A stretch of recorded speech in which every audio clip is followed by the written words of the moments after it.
Leo unakuta watoto wadogo wenye miaka 7, 8 wana machungwa eti wanauza, wana karanga wanauza, wana biji wanauza. Unaangalia kwamba je, wazazi wameshindwa nini kutimiza wajibu wao?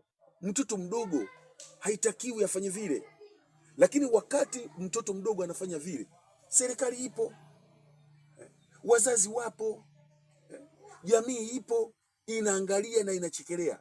Lakini kulikuwa na uwezekano kabisa serikali ikakataza jambo hilo na watoto wanakuwa hawatazurura. Jamii ikakataza jambo hilo na watoto hawatazurura. Wazazi wakakataza jambo hilo na watoto hawatazurura.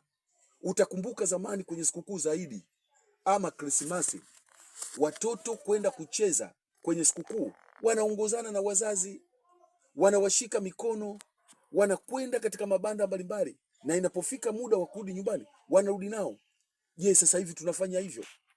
Leo mtoto anaachwa anakuwa kama kuku wa kienyeji, anaachwa anakuwa kama ni mbuzi wa mitaani, anatembea mwenyewe. Alafu unategemea baadaye tuwe na kizazi bora, unategemea baadaye tuwe na kizazi kizuri, unategemea baadaye tuwe na watu wenye uadilifu. Utawapata wapi watoto wao?